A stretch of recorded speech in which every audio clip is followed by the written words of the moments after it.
Yes, good evening, folks. Welcome back to Celtic Fans TV. This is, I suppose, a live transfer update, and I'm grateful to have Chris with me to go through it. We've had some breaking news just in the last hour or so.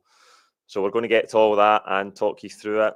Because we're live, you can get your comments and your questions in. As always, I've also got a wee poll running about the situation at left back as well. So give us your thoughts on that. But Chris, I suppose we'll start with last night's game. I was obviously down there at Villa Park, just got back a couple of hours ago, and I thought we competed well, to be fair. I mean, after 5 minutes, you are fearing the worst. All I could think about was another Dortmund 5 minutes in, and I think the TV camera cut to me in the crowd about 6 minutes, and I think that's the look I had on my face. Absolutely terrified it was going to be another Dortmund, but to the team's credit, they did eventually calm things down and respond in the game. And I think Aston Villa are obviously a top side. We're missing some key players last night as well. So I think we were credible last night.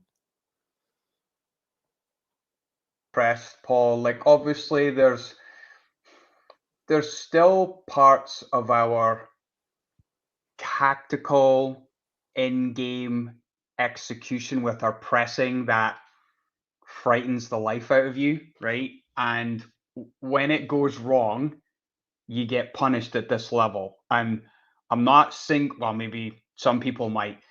Scales gets it completely wrong for ultimately the third goal, right? That Villa score. I know that Engels could have potentially fouled McGinn in the build-up to the goal, but if you look at the spacing between Scales and Trusty, he overcommits, he overpresses, and we get done, right? I mean, Villa exploited that perfectly. So that's just a microcosm within the game. I've said right through this Champions League campaign, Paul, that I'm trying to look at the bigger picture. We played 6 games. We only lost 2. One was a humbling. After 5 minutes last night, Stuart put in our group chat, I just don't want to get humbled, right? Yeah. And we played 8 actually. New format, we played 8. Sorry, I meant 8 games, and we've won and tied within the 6, and we had the 2 losses. Sorry, that's what I meant, Paul. Apologies. Or maybe the other way I was trying to say it was like, with 6 games, we've taken points from 6 of the 8 games, right? Like, it's an extremely, and people will say, oh, but you played bottom clubs, etc., etc. It doesn't matter. You have to play the game, and you have to play the teams that are in front of you. And at this level, every team has a player or players that can hurt you, some more than others, right? Borussia Dortmund, Champions League runners-up. Atlanta, Europa League champions, right? We got humbled by one. We had a fantastic 0-0 draw in the other. The game against Bruges, previous Celtic, we lose that game. Game away to Dinamo, we find a way to lose that game. Young Boys, we don't find a way to win that game. It's the progression, right?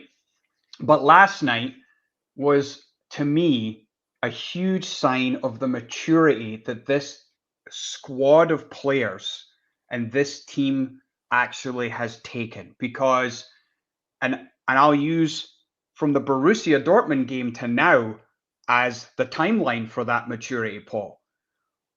We would have got absolutely smashed, not for the progress the team has made mentally with their application of, okay, let's just calm down. I think too the disruption that Villa felt when their player went off injured. I forget his name. Matty Cash. Yeah. So when Cash went off, it really seemed to disrupt them. And actually, McGinn coming on was almost like the best thing that happened to the game. The 2 goals that we scored, Paul, were absolutely elite at this level. Like elite. So well worked. The second goal in particular is just an absolute thing of beauty. That to me shows the progression, right? Because you may not get many chances. And I think they showed the stat after we made it 2-2. Each team had 3 chances, 3 shots on goal, and both had scored 2 goals. at this level, that's what you need to do. So the growth in the team overall has been massive. And I'm absolutely delighted with this campaign. And, you could analyze it and slice it in many different ways, Paul. But what was the goal? Progress in Europe. Okay, well, what does progression look like? Making it to the next round of the Champions League. And, it's like we've done that. Sure. Could we have potentially gotten higher up the table and given ourselves maybe a little bit of a draw in the next round rather than Real Madrid or Bayern Munich? Sure. But I'm not going to get greedy. Like, we've made it to the next stage. We have gone unbeaten in 5 consecutive home games in the Champions League. We built some respect, and it's massive. And not only that, but the finances, which will lead into the conversation around what we should or shouldn't do in this transfer window, also driven by the money that, like you said, upwards of 40 million before you even consider the gate money. It's absolutely, and I saw that. One other thing, and maybe it's a shame I should have said to you ahead of time, Paul, to bring it up, but the above market performance, there was a stat that came out today that we had in our group chat. Above market performance, we're 4th. Like, given our payroll and the value of our squad, it's absolutely incredible how well we have actually done with the resources we have. It's just brilliant. Absolutely brilliant. Yeah, and I think, again, it's so easy to forget the difficulties that we've had in this competition the last 10 years. We have really, really struggled, and I know we got a kind draw. Of course we did, but you can only beat what's in front of you, and I think we made big strides after Dortmund responded really well, and I think last night was the proof of that, because being there in the stadium when they scored twice in the first 5 minutes, honestly, you can only imagine what it feels like being on the pitch, because in the stands you're like, here we go. I mean, this could be a cricket score, and I think it was a sign of maturity, despite the fact, again, we're missing big players like Maeda and Carter Vickers, that we did respond and we got back in the game at 2-2. I think we weren't quite as much of a threat in the second half. Aston Villa were strong, and they had a lot of chances in the game. We can't get away from that. They did have a lot of chances second half. Schmeichel had to produce 1 or 2 really good saves.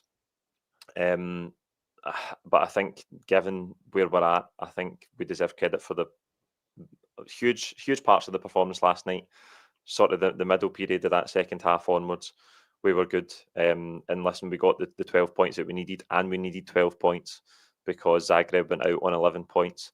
I think Stuttgart went out on 10. So we needed those 12 points, and we got them.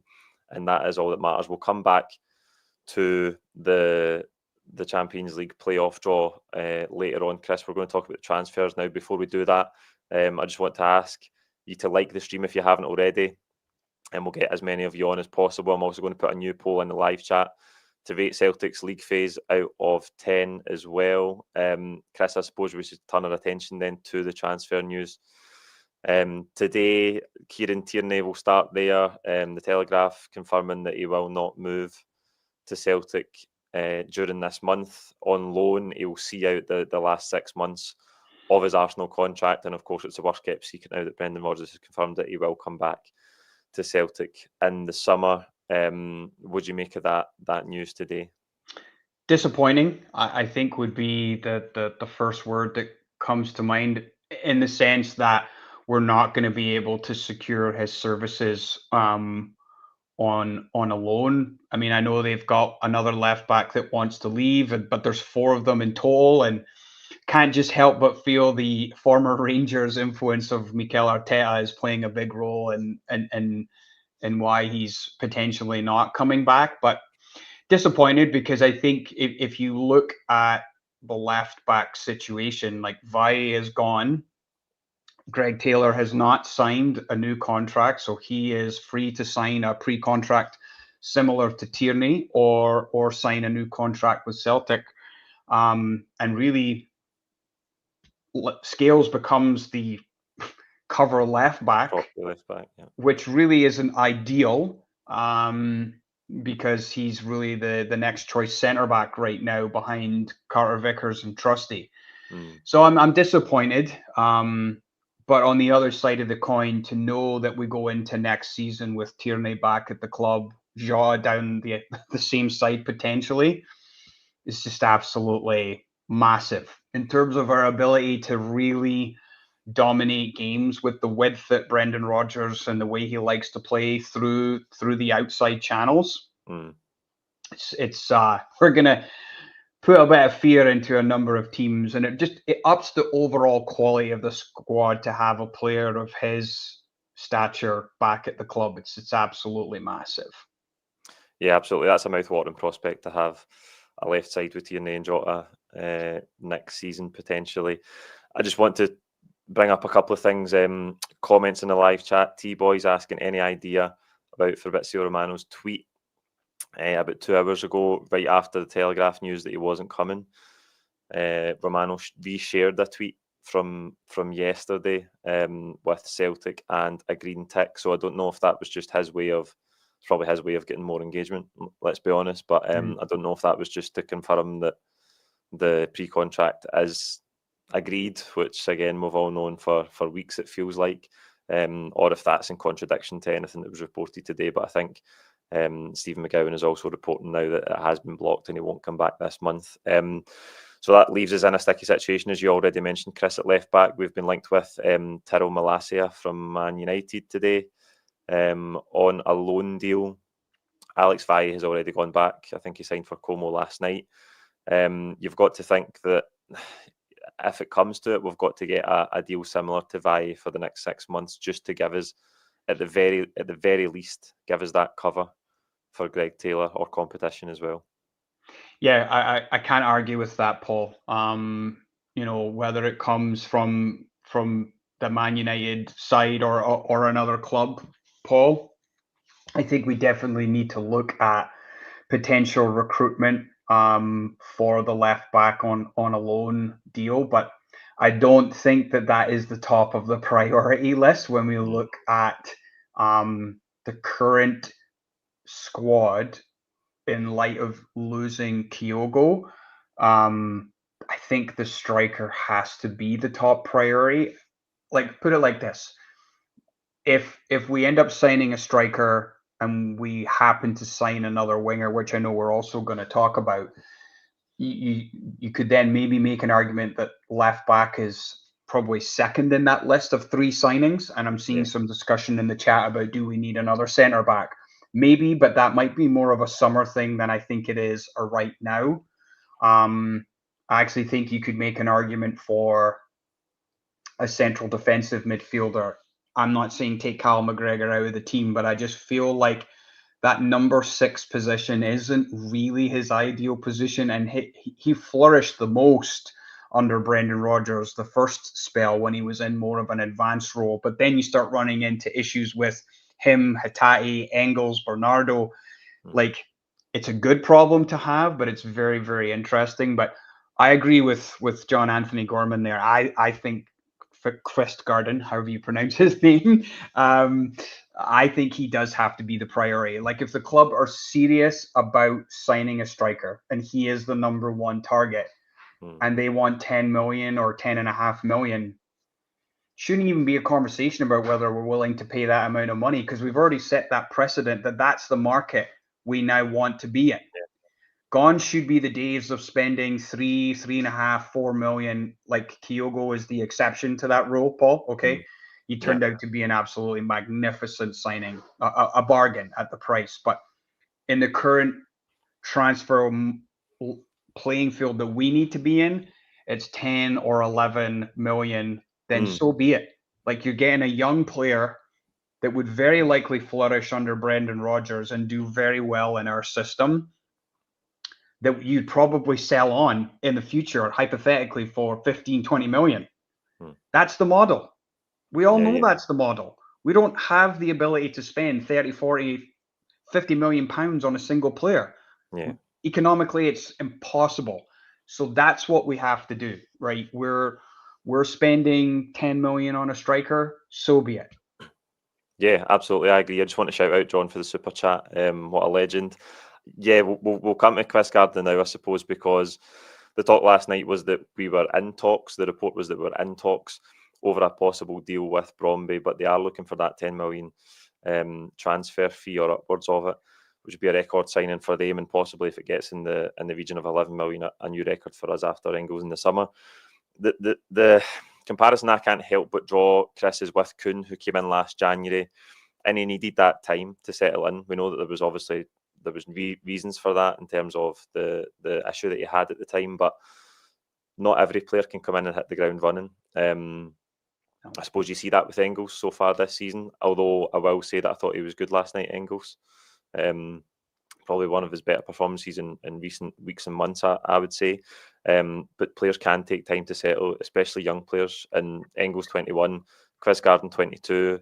I think if he's the target, if he's a long-term target to replace Kyogo, can we just get it done in January? I'm not saying that the club should just pay way over the odds just to get it done in January. I suppose that train of thought could be reckless if you applied it all the time. But I think getting him here, giving him those 4 or 5 months for the rest of this season to settle in, and hoping that you can get him to a place where he is going to hit the ground running from the word go next season, the way that Kuhn has.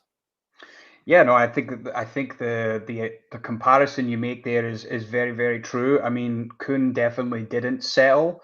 He also had a significant dental issue I think he was dealing with, and then he had the dental surgery, and he definitely was not right.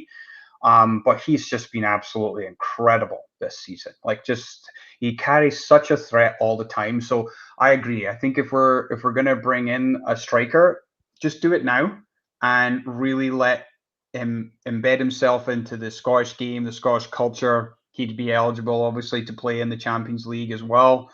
And then you get that 6 months, then you get a full preseason, and then by the time you get into next season, you're feeling much more comfortable in the system and the way that your manager wants you to play, and you're settled into your new living environment, and all of those things that come with moving from another country, especially as a young professional, like 21, 22 years old. Like, you don't have a lot of life experience at that point. So to move to a whole new country, it's definitely a challenge. So I'd be definitely in favor of Chris Garden coming in now and giving him that 6 months to really embed himself into the game and into the club and the way that we like to play.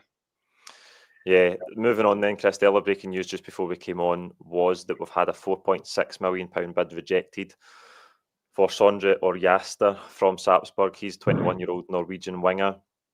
And after bringing in Jota for £8 million, I would find it astonishing if we spent £15 million on wingers this month, particularly given that I think obviously striker and left back have moved way ahead of winger in terms of priorities now that we've got the return of Jota sealed. So they're looking for £7 million.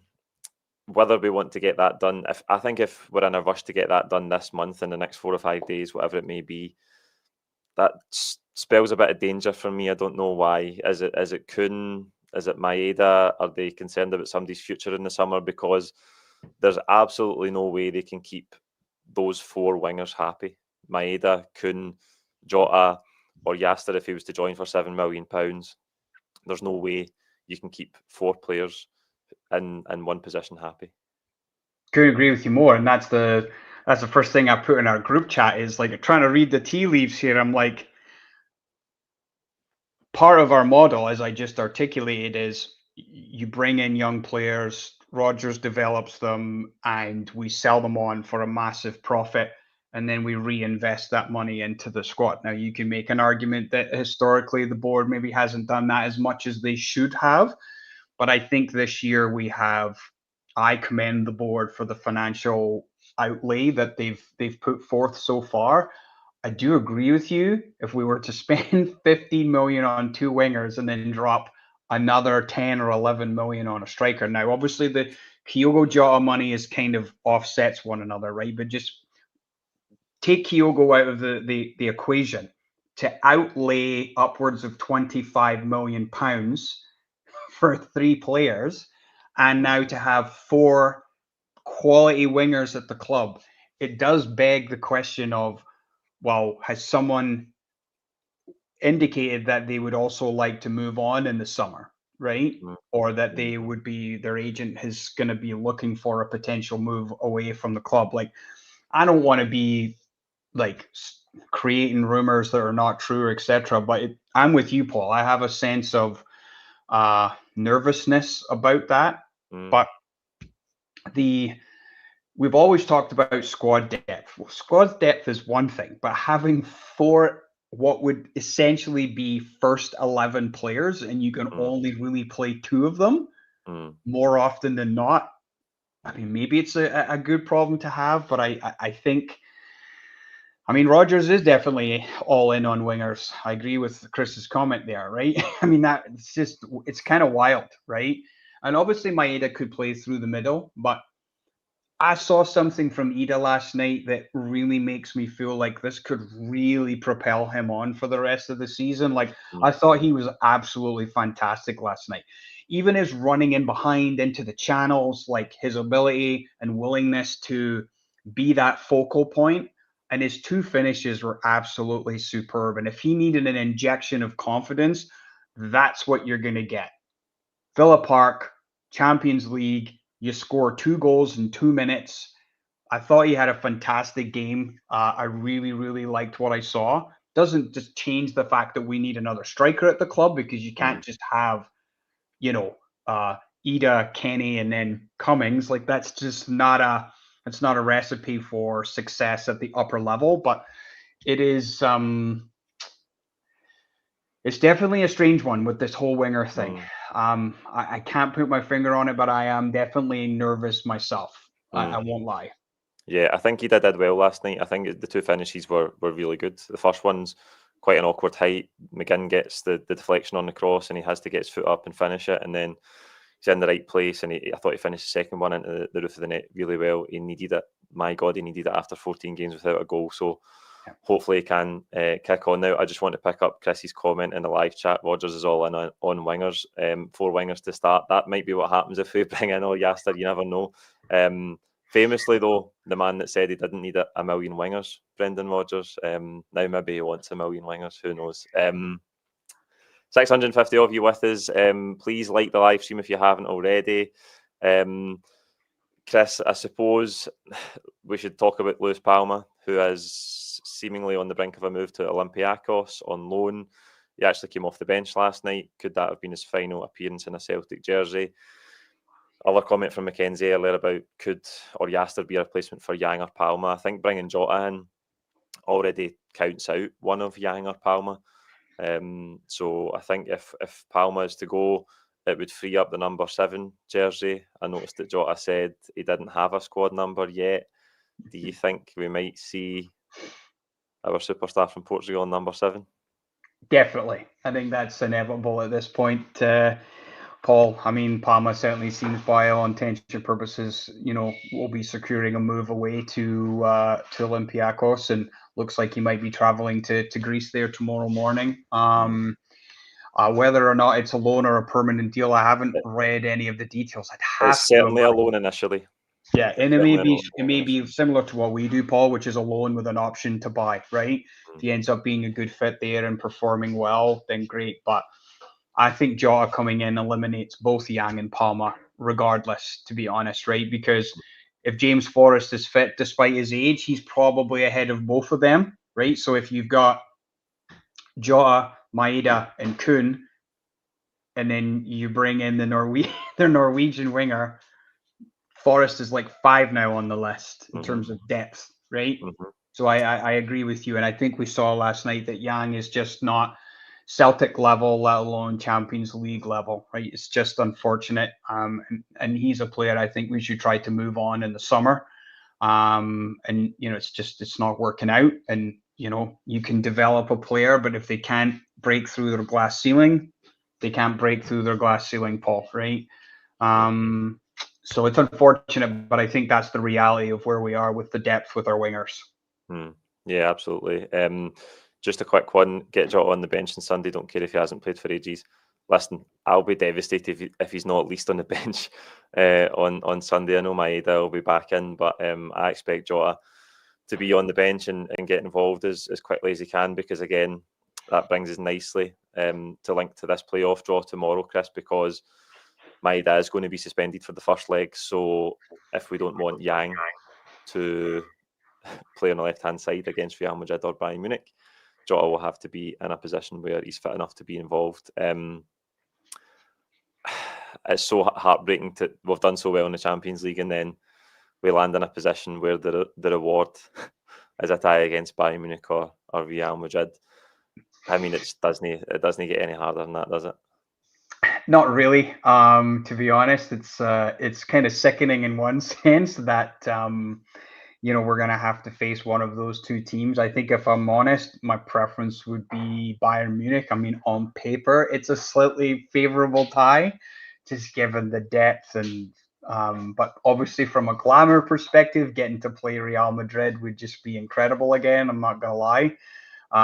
But I think we'd be on a hiding to nothing with Real Madrid for sure. And you might make an argument that we're on a hiding to nothing with Bayern, but it's just nice to be there, Paul, right? We're there.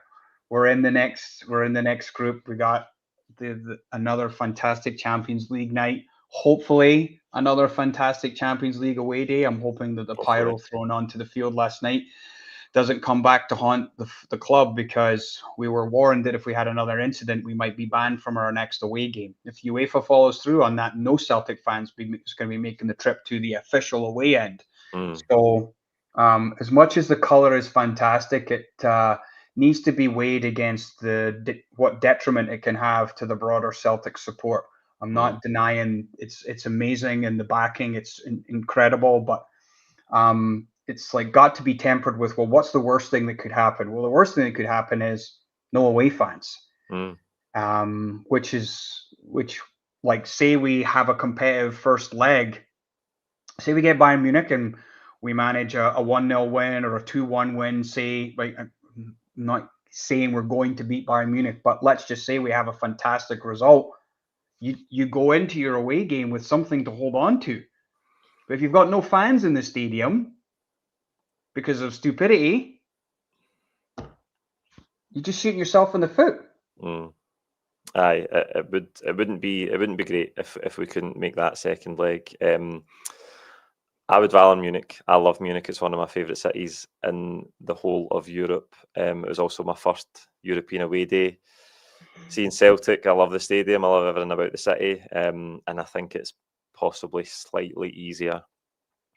I say that, I mean slightly easier than Real Madrid. I get the glamour of Real Madrid, but we had it only a couple of years back. So I would value Munich, but we'll see how that draw goes tomorrow, and we'll be back with you to talk about that. I just want to pick up a couple of comments about Bernabé in the comments. Yes, he has been sold. We even made a profit on Alexandro Bernabé, believe it or not. So he's gone. He's no longer to be considered for return to the club or in the left back contention. He's gone on a permanent deal. And I suppose, Chris, we should bring it back full circle to last night and the league phase overall. With the poll, 260 votes, rate it out of 10, 47% say 8. That's my rating. I would say a solid 8 out of 10. I think obviously we won the game early against Slovan Bratislava, which we needed to get us off to a good start.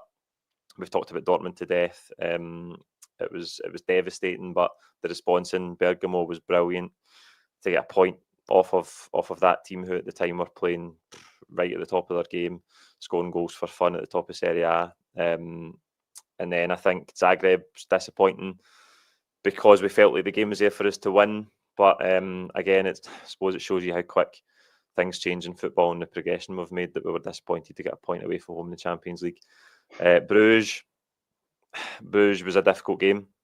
They sneaked in the top 24 last night as well. Good side. Beat Aston Villa, got a draw off Juventus. Really good, well-organised team. And then the big one was Young Boys, which we somehow managed to find a way to win it late on, and that was huge. That was the game that really sealed it for us. I would go 8 out of 10. What do you think? That's the number I had when you mentioned it right off the top, Paul. It is an 8 out of 10. I mean, after losing to Dortmund, we went 5 games without losing. Or you can look at it that we only lost 1 game out of the first 7. Like, if I had said to you or any Celtic supporter after the draw was made and we saw the order of the fixtures, if I said you're going to be only have lost 1 game from the first 7, regardless of whether you qualify or not, you'd have been like, that's pretty good, right? That's progress. Like I said, we've gone 5 Champions League home games without losing, right? It's amazing. And in fact, I was trying to think back. Was the Atletico Madrid 2-2 game the home game right before the Feyenoord game? Yes. Okay, so then we've actually gone 6 Champions League games at home without losing. Think about that in comparison to the previous 10 years when we've even made it to the competition. Yeah. Like, people need to really focus on the big picture here. And I think the manager said it best, Paul, is we have now laid a foundation for ourselves as a club that we can build on.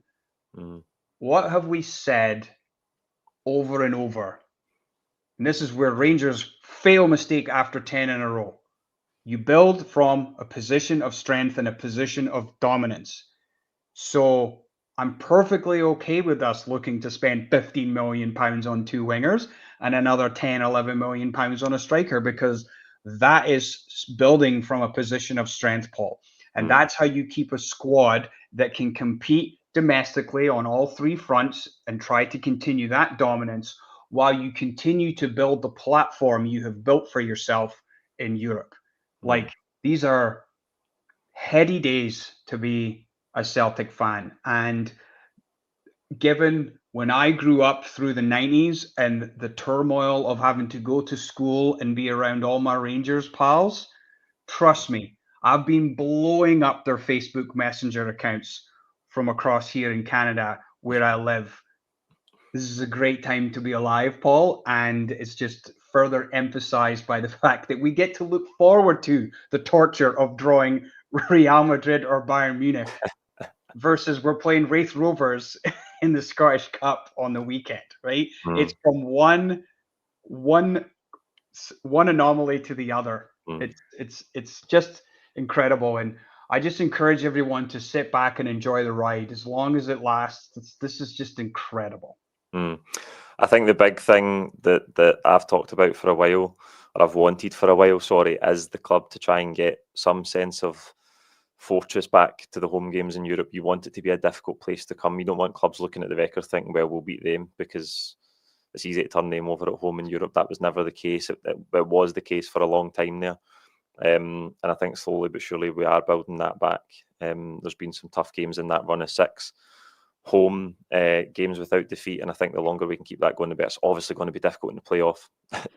obviously going to be incredibly difficult to keep it going, but even if we just get to the stage where we win the games you're expected to win at home, because we even went through a spell of not doing that at this level, I think that would be huge for us. But we'll talk about the draw in more detail tomorrow. I'm going to finish with Craig's comment here. Chris, we'll keep it brief so I can let you go. Are we stronger or weaker at this stage of the window? Craig says weaker. I don't think you can really argue that right now. The club have got 4 days.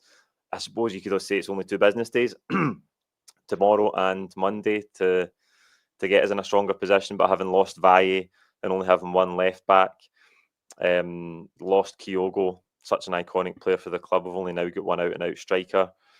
I think we've got to say right now we're weaker. Yeah, can't argue with that, Paul. Definitely weaker at the moment. Let's see where we are as Monday 11:59 p.m. rolls by, because I think there's still an opportunity where if we bring in Fiskardin and we bring in Ørjasæter,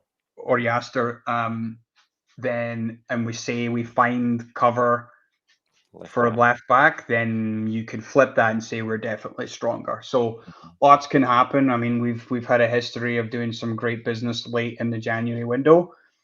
Brendan said the club knew that Kyogo wanted to go, and they've clearly been working on things. So let's just hope we can dot I's and cross T's, and we will all be in a stronger position squad-wise going into this last part of the season, where we have a chance to close out the league, hopefully get ourselves to a Scottish Cup final and have a chance for another treble.